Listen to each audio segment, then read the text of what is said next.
So the Huskies have continued to roll over teams. We know their schedule isn't incredibly tough, but they are beating the snot out of every team that they play. They beat Cal 66-27 last weekend. They moved into 4th in the college football playoff bracket. That's the final spot. Is that a spot that the Huskies should feel comfortable in? Should they be happy with where they're at right now? I think right now it's what they're going to get. Unless Alabama, Clemson, or Michigan end up losing a game, I really don't see the Dogs getting any higher than 4th, just because of their schedule, like you already hit on. But, hey, you only have to be top 4 to be in that playoff bracket. So as long as they're secure there, I think they're looking good.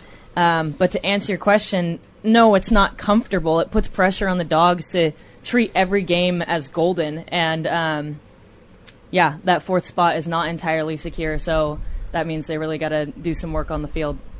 You know when you take a picture of your friend and you say nobody's safe? Nobody is safe in college football. Every game matters. Just like Lacey said, every game needs to be treated like gold.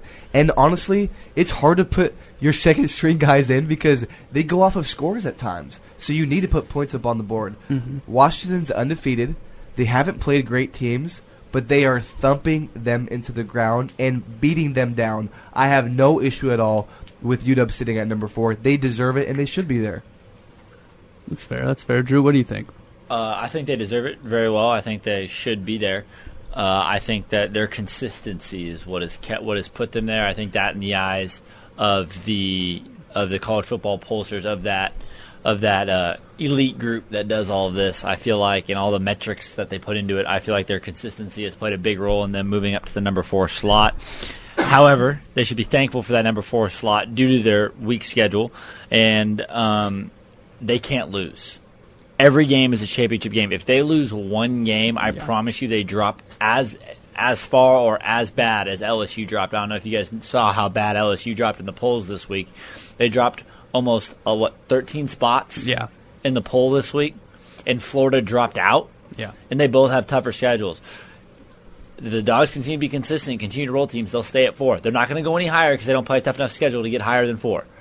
The only problem is with being comfortable with that is you have to be comfortable with drawing Alabama in the first round of the college football playoff, which will be tough. That's fair. So that leads me to my next question.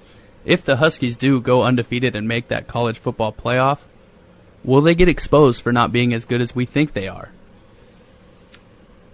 I believe the Huskies are a very, very good football team. And what I love about the Huskies right now is, again, I'm not an insider. I'm not there. I'm not interviewing Chris Peterson every minute of every day. But what I honestly see when I watch this UW Husky football team play is I see a team that's motivated. They like being the underdog. They like not having – because if you think about it, Seattle is all about the Seahawks. The Huskies are ranked 4th in the nation, have a chance to play for a national title, and nobody's really talking about it because everyone thinks they're going to lose. Everyone is waiting on pins and needles for them to lose, for them to be then 17th in the country.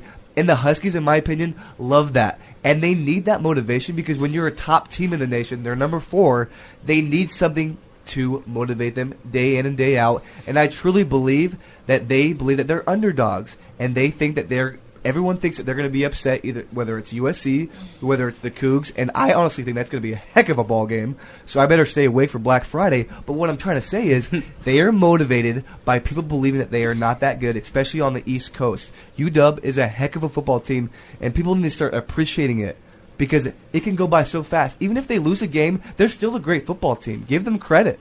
Mm-hmm. That's fair. That's fair. Lacey, what do you think? I'm really hoping the Dogs make it to the playoffs because I would love to see them go against some of these top-notch teams and hopefully silence the critics who are saying they might not be good enough. But honestly, guys, I don't really know how the Dogs would compete against these teams. Jake Browning leads college football quarterbacks in passing touchdowns with 34, and John Ross is tied for second in the country with 14 receiving touchdowns. So the statistics are there on offense, but have the Dogs really been exposed to a defense able to stop them? I mean, we talked about how they've been pounding on other teams in the Pac-12 with this offense.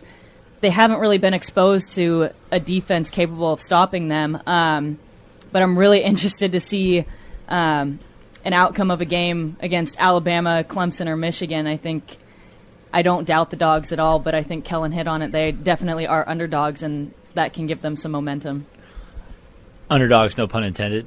I think they're going to get exposed when they go play in the college football playoff for one reason and one reason only. You can look through all of the UW players to make the NFL in the last 10 years. And they're all skill players. They're all wideouts, linebackers, Danny Shelton, DBs, wideouts, running backs. Danny Shelton. I'm saying the vast majority are all, especially the high-picked ones. Now, you don't see many O-linemen or D-linemen where college football teams are built from. You build inside out, not outside in. However, if you go to Alabama and you go to Michigan, go to Clemson, you see lots of O-linemen taken in the first round. Lots of D-linemen taken in the first round. I think UW has better skill players than all three of these other schools. Mm-hmm. However, I don't think they have better lines on the offensive and defensive side of the ball. I think that they're going to get beat up. If they go there, I think that Alabama is just going to run the ball right through them. Chris Peterson can play his game, and it may turn into a shootout. But I don't want to test the big O linemen who all end up in the big D linemen who all end up in the NFL against these Pac-12 guys who you never ever see happen. Never ever see end up there, really. Yeah, to your point, real quick, Drew, if that's okay, Christian. I was very impressed, though, when UW played Stanford, because Stanford is known for having great linemen. Josh Garnett, and they shut McCaffrey down. They shut that line down. So that was, to your point, which you make a great point about Alabama, but UW has shown that they can stand their ground when they need to. Mm-hmm. So